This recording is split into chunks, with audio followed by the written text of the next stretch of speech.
Welcome to Fearless Fridays. I'm here with Meg, and I'm Penny DeJager from the Calgary branch of Happy Healthy Women Global. And we're going to be doing a little interview sort of style thing today and banter back and forth. The topic today is self-love and its relationship to acceptance. And these are the kinds of, the Fearless Friday is meant to help introduce the community to us. And we're not scary people, and kind of invite people to come out and see what kind of community that we have and the kinds of discussions and topics that come up. And and then also maybe there might be someone that you hear talking one of these Fearless Fridays that you might feel that they could support you, or you could support us. You never know. So, and going back to the sole purpose of Happy Healthy Women is we are here to empower women, and they can then go out and make changes in their community, in their own lives. And I guess before we get into our talk today, too, I want to welcome you to go to any meetup at any branch. There's tons of events. There's a few connecting events for anybody as well as entrepreneurs. So that's available. So again, I'm Penny. My business is called Rootology Wellness Therapy, but we're here actually to talk about Meg today. And Meg is from is it Surrey branch? Yeah, the South Surrey branch. Yeah, Okay. you're right. So Meg, tell me a bit about what you do. Absolutely. I would love to. Although I do have to say, I see that massage table behind you, and it's been on my mind now. You've got me Yes. going, that would feel so good. Well, talking about self-care, this is where my clients come for self-care, for Totally. massage. And then I also have a little bit of a counseling area for my holistic nutrition coaching, but this is Oh, the I love Zen that. space. Yeah. Well, I can feel the zen from here, so I'm loving it. I'm getting it through the screen. Excellent. So I'm so excited to be here. One, because everyone knows how absolutely in love I am with Happy Healthy Women, right? It's such a great organization that really creates these beautiful events and opportunities for people. And so, one, I'm just so thankful to be the branch director down out here in South Surrey, because what a fun thing to be part of and to help create, right? Yeah. Personally, I'm a life coach and more recently a hypnotherapist.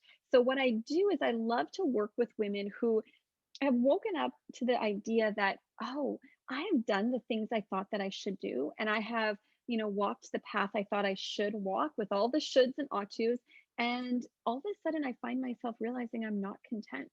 I'm not happy. I'm not feeling fulfilled or even successful, that I'm left with a little bit of an empty feeling. And really going, okay, if that's where you are in life, what can we do about that? How can I help you experience your life in a new way? Because for so many of us, we do, and especially women, we do tend to follow all the shoulds and then kind of shut down our own desires and our own needs. And that can't stay locked away forever. Eventually that comes up. And when it does, it can be a difficult time. And for some of us, it can be a dark time. And so to create that space where we can journey through that and come up with mindsets and strategies and ideas on how you can really, really enjoy the life that you yourself create is something I'm absolutely obsessed about. That's amazing. And I don't know what women at any age, I think, self-care is important. Like, I think we can be speaking to people who, like ourselves, that have brought up some children or still bringing up children, but even at a very young age, taking care of ourselves is so important. And yeah, I can't say that we should target any age for this, of woman or man. Yeah. Totally, totally. Well, and it's so interesting, right? Because for myself, I grew up in an environment, like I'm 41 years old now. I grew up in an environment where self love was never, ever talked about, ever. There was no consideration given to, hey, do you like yourself? Like, do you appreciate yourself? It just wasn't something that was done. And I think a lot of people, at least in my generation, feel the same way. And it's especially since I had immigrant parents, right? They were so busy working hard and, trying to provide for their crazy kids. And so I felt that lack in my life in the beginning, this idea, that I was really hard on myself and that I was always really judgmental of myself and very critical of myself. And that didn't make my younger years very pleasant, to be honest. I spent so much time, comparing myself and being down on myself. And looking back, I think, man, if only I would have understood that there's this concept that I could like myself, that would have made that time period for me so much easier. And so it actually wasn't until I had my own children, I have a 16-year-old and a 14-year-old now, that I actually went on the journey of how do I feel about myself. And it was such a fascinating journey to actually look inward and to say, what parts of me am I pleased with? What parts of me, do I accept and have I evolved in? And what parts of me cause me shame or cause me embarrassment? And to really look at that was an absolutely fascinating experience. I don't know if you've had an experience like that in your own life, Penny, or something that's come up for you. For sure. And I was saying the word self-care, and they do go whole hand in hand. But I think, well, I guess it does depend on your upbringing. Like there was a lot of love in our home. I was brought up to be a confident woman, but there were times, yeah, in my life, especially when I had kids, where I didn't like kind of the person I was becoming, and I had to reset when I was 41, interestingly enough, and say, like, I need to love myself enough to take better care of myself so that I can show up for my family in a way that I really want to into the future. And a lot of my clients, even though I'm not a therapist, I am a coach with nutrition, but um, there's a lot of people on my table that it goes beyond what their muscles and their ligaments and whatever their joints in the body holds on to those feelings about how they feel about themselves, right? And the tension can build up, especially, yeah, with people who maybe aren't as aware of how they feel about themselves and loving themselves, putting themselves first. Totally. Yeah. Totally. And if you think about it, right, like the words that we speak about ourselves, the thoughts that we have about ourselves, if they're Mhm. unkind, they cement us up, Yeah. right? Like they make us tight. Every time I say to myself, oh, I'm so stupid, or oh, why did I do that? Or oh, so and so is doing it better than I am. I literally solidify myself and no energy can flow through me and I get tight, right? And I'm sure that you find people like that come to you that you're just like, oh my word, you're a rock. And that can Yeah. so affect our body. And then even with what you do with the nutritional side, I mean, there's this whole journey on loving yourself and how you what's the correct languaging? I'm going to try to see how Like what you feel, ingest. yeah. Yeah, what you ingest, right? Like I went through a large stint in my time where I would emotionally eat. I would put on this face of I'm happy, I'm okay, everything is fine. And then when everyone was sleeping, I would open the fridge door and just be like, now I have to feel better. And Yeah. then just eat and eat and eat to make myself feel better. And that was one of the huge things that I clued in on where I Mhm. went, oh, why am I doing this? Yeah. Right? Like it's one thing to enjoy a snack. It's another thing to eat 2 sleeves of Oreos and then kind of look around and go, what have I just done? Like it wasn't even like I was registering it, right? It was Right. just like I was trying to get dopamine hits as fast as Yeah. possible. But in the And meantime, it's a bit of a self-sabotage, right? And a 100%. vicious circle with it. Yeah. Yeah, well, and it's such a vicious circle because the minute you wake up from your stupor and you're like, "Oh my goodness, like all of these wrappers are mine," you go, "Oh, I'm so stupid." Like, "Oh, I can't believe I did that." And you get so down on yourself, right? Mhm. And that creates that vicious cycle. And I Yeah. found a huge part of my work, what I thought I needed in the beginning, and I think that a lot of people go through this. What I thought I needed in the beginning was tools. Mhm. I thought, okay, how do I love myself? How do I love myself? How do I love myself? And I went through a huge amount of tools, like journal about this and do this and whatever. And they worked to a certain extent. Mhm. What I found for myself personally was the tipping point was when I just decided to accept myself. Like, this is who I am, and I don't have to fix it. It's Yeah. okay that I sometimes get anxious. It's okay that sometimes I feel a little bit sad. It's okay that I don't always speak up for myself. I don't have to beat myself up for that. I can just go like, "Oh, look, there I was, maybe not speaking up for myself. Okay, I can still love that Meg. I can still be okay with that Meg having shown up in the world." And the Right. funny thing is, once you start to do that, once you really go into self acceptance and you give yourself that grace, it's like the pressure just releases. I think of it like a pop bottle where all of a sudden it's just like, Yeah, I was and just thinking that as you were talking, is the amount of anxiety that we hold with the shoulds, and when you finally accept, the anxiety level will go down. But Yeah. it does take, some people know this skill, and then some people have to relearn it or learn it into their Totally. adulthood. Yeah. Yeah, totally. And I was one of those people who definitely had to learn it. And I will be honest, I'm sure I will have to relearn it, right? Because it's a crazy cycle. You go deeper Yeah. and deeper into yourself and you find more and more things that you're like, whew, I gotta accept that. But it was such a fascinating thing because when you are at that place where you accept yourself, when you decide, you know what, who I am is okay, I don't need to strive for perfection, the Mhm. funniest thing happens. You find yourself running on completely different fuel, right? The fuel that you run on before that is fear. I have to, I have to, I must, I must. If I don't, something bad will happen, right? Like we Mhm. often don't articulate that, but it's going on in the subconscious, right? With this fear that if I don't, something bad will happen. Yeah. Once you get into that radical self acceptance, this idea that how I show up is okay, you all of a sudden have this fuel of love. And when you have the fuel of love, you go, what do I want? What do I desire? What do I want to attract to me? What's right for me? And all of a sudden, these things that I found very, very difficult to do for myself became easy. Things Yeah. like setting boundaries became much more easy because I wasn't going, oh, this has to be perfect. I was going, what's good for me right now? Right. Or even, speaking up was something I always had a very, very difficult time with. Instead of going, oh, I have to, which again solidifies you and makes you anxious and oh, right, and then you shut down. It was, oh, I want to. I want to speak up because I come from a place of love. And if I speak up and it all goes wrong, that's okay because I can accept that too, Yeah. right? That's amazing. I've got some questions prepared for you. I want to see, Yeah. you probably already answered all of them. Ah! But Maybe. yeah, what are some of the things that stop us from truly loving ourselves? Yeah, such a good question. I can say from my own personal experience, and then as I've, coached so many women and done workshops and etc., I found that this has been validated.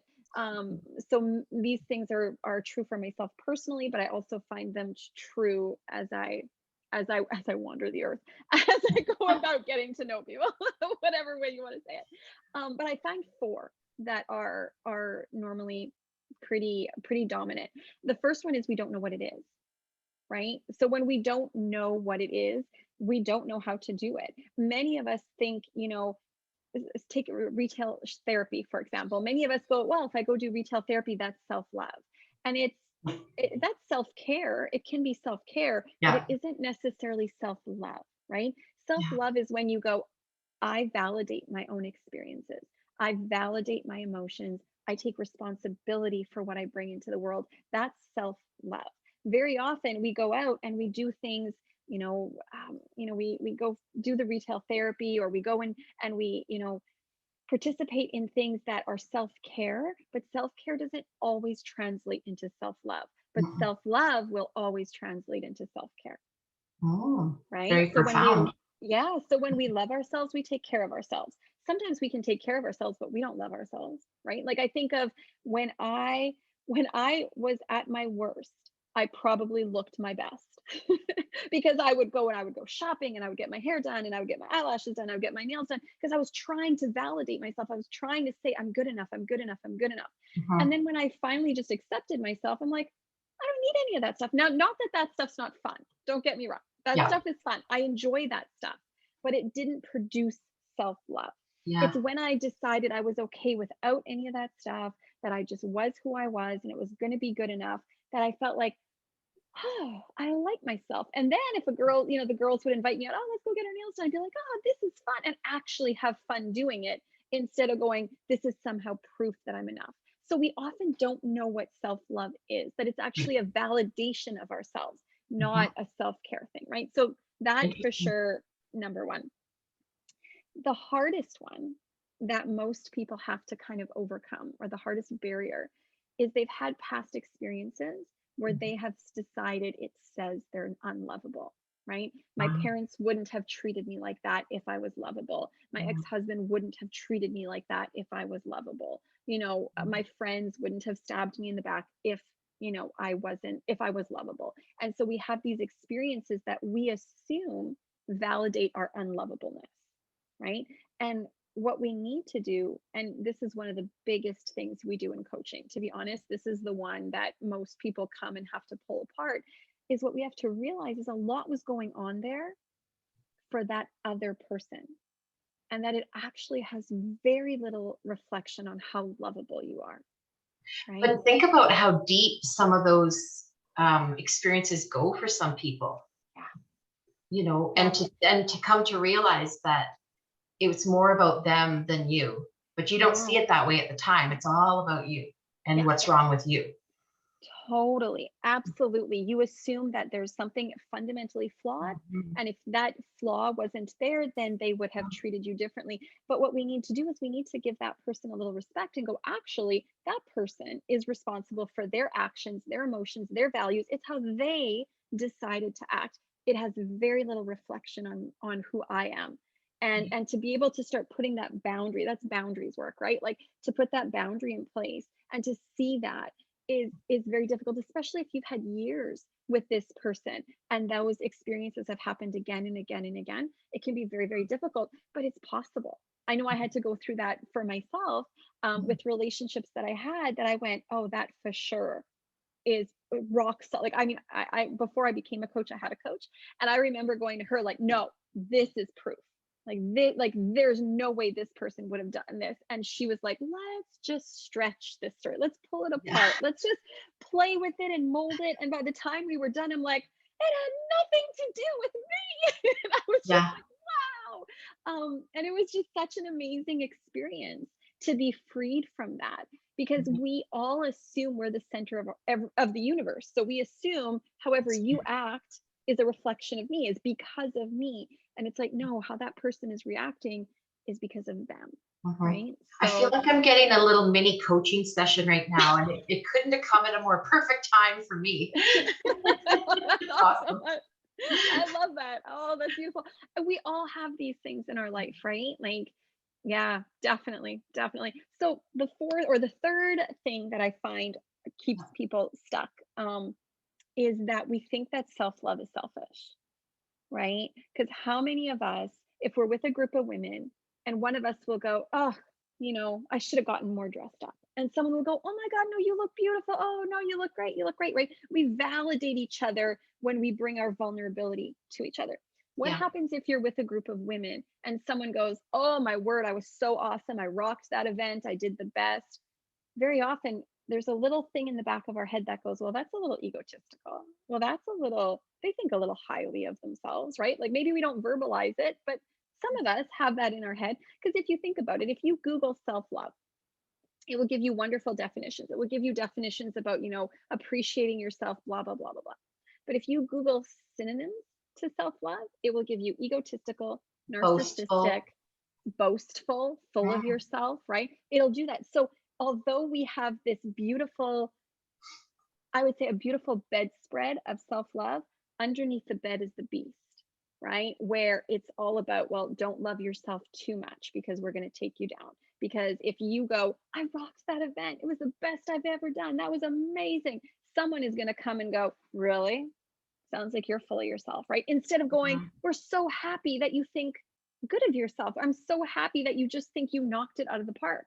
I Right. am so happy that you just saw your own glorious divinity. Like, this is amazing. We often don't validate those things. We validate instead our vulnerabilities. Yeah, that's why I love this community of happy, healthy women. And I've also surrounded myself with another group that are helping me. It's a holistic business thing. And we're not competing, we are supporting and helping each other rise.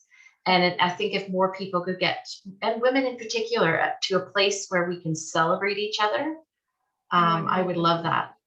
100%. And honestly, it's so funny because even as I say this point, I often forget that there are so many that live in that reality. But when you do come to happy, healthy women, it is a completely different environment, which is Totally. why it is this is one of the reasons I'm insane about happy, healthy women, because we literally create an environment where we support each other. I know that if I were at a happy, healthy women event and I said I rocked it, that every single woman would be like, yes, you did, right? Like that Maybe would be pom lifted. poms and yeah, Totally. But I yeah. also know that outside of this community, there's another reality. right? And if you've never experienced that, I've had so many people actually come in to Happy Healthy Women and go, I wasn't gonna come because I know how these women networking things are. They get really catty, right? And so there's that reality out there that Sure. is different than Happy Healthy Women. But this is one of the reasons, I'm Yeah. so proud to be part of this community. But I'll get to the fourth one really quick Fourth because point. I don't know how long we've been chatting, but it's all been so good. Well, we'll wrap it up when you're done your fourth point here. Perfect. Perfect. So the fourth thing that really makes people kind of have a difficulty with self-love is this idea that things have to happen before I deserve it. Right? So I have to be a good mom. I have to be the perfect wife. I have to be a great daughter-in-law. I have to be a good daughter. I need to be a great friend. I need to get a raise. I need to get more education. I need to have a bigger house. I need to drive that and that car, whatever. Once all of those things happen, then I'm worthy of self-love. And we forget that self-love is for always. There's no requirements for self-love. In fact, if you're feeling kind of bummed out, it's when you need it the most. When you feel like, man, I'm not measuring up, that's when you need to double down and go, whew, I gotta love myself, right? Yeah. Instead of going, oh yeah, like once I get that house, then I'll think I'm valuable. Then I'll think I'm important and worthy of love. So that's the fourth one. Wow. So if we tackle those four, I find that river of self-love begins to flow. That energy gets kind of shooken up a little bit, and people start to experience their life totally differently. Wow. And think about if you wait for all those things that to affirm the self-love, you could be waiting most of your life. So why wait? Why wait? Love Yeah, yourself now, right? I have to totally. show you my shirt. Sorry. Love I love who it. you are. I know it's Love it. probably backwards, but No, weird I it's put that perfect. on today. It is literally the perfect shirt for this I call. know.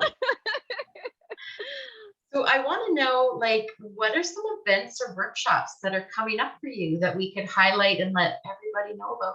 Yeah, fantastic. Actually, I have my self-love series coming up. I normally try to run it about once or twice a year, but it is a deep dive into self-love. So we cover some of these barriers, and then we also talk about how do we communicate if we're, focused on self-love. What are our boundaries if we're focused on self-love? How do we practice acceptance and forgiveness and compassion and all of that wrapped into self-love? So the event, it's every other Saturday starting. Oh, I should know this off the top of my head, starting June 19th. June Okay. 19th. It starts, it's a 10 a.m. It's for an hour and a half, 2 hours. If you have a little extra time, we can have a little chat afterwards. But we start with what are our barriers and breaking those down. And then it's every second week. And you can come as a standalone if you go, oh, you know what? I'm actually only interested in the one about communication, or I'm only interested in the one of boundaries. That's fine. Just come to that one. If you want to cover them all, I would highly recommend it. But you don't have to. But yeah, it's gonna be so much fun. I did this last year as well with a group of women, and honestly, to see the way women come in the beginning and then to see them light up at the end, going like, "I'm a fabulous person," and I had no idea, I didn't see it, I didn't realize it, has literally just been one of the highlights of my life. I absolutely love it. So yeah, Well, and definitely. imagine how that Yeah, will change their lives in every other relationship that they have. So yeah. that's amazing. So, and then what's the best way for people to connect with you, whether they want to follow what you're doing or get involved in this self-love series? Absolutely. So if you want to get involved in the self love series, you can check me out on Meetup. I'm under Happy Healthy Women South Surrey. And so you will see all the events there on Meetup. You can also follow me on Facebook. It's the only social media that I'm on, just because I don't have a lot of time for social media and I'm not the biggest fan, I'm going to be honest. And so if you look me up on Facebook, you can look me up under Meg Heppner. All my events will be there as well, and you can get into contact with me and I can give you all the sign up details and everything. Or you can also go to my website, which is just meghepner.com. Super easy. Send me an email through that and just go, hey, heard you talking about the self-love stuff. Would love to join, and I can send you the details. That's awesome. I think we could talk about this all day. I've really enjoyed this topic. A lot of good reminders for me. I think it's a little bit of an evolution, or a process, I should say. Become like, you hope you love yourself, but it's kind of like there's certain events that have thrown me off, where I come Mhm. in and out of it. But generally, I Yeah. love my stuff. Yeah. This shirt reminds Oh, me of it. the shirt tells you. I love it. I love it. And I mean, honestly, you are an incredible human being who loves to serve Um, and give to other people. And honestly, I just love the opportunities that I get to chat with you, and the times I yeah, get to see you are always precious. So thankful for this fun. opportunity. Yes, this was awesome. So, again, this was a Fearless Friday, and we welcome you to join any Friday that you can. And the recordings are always there, as far as I know. And again, just we welcome you to attend any of the meetups across Canada. Happy Healthy Women. That concludes today's little interview with Meg. Awesome. Thank you, Have a everyone. great Take day. care. Bye.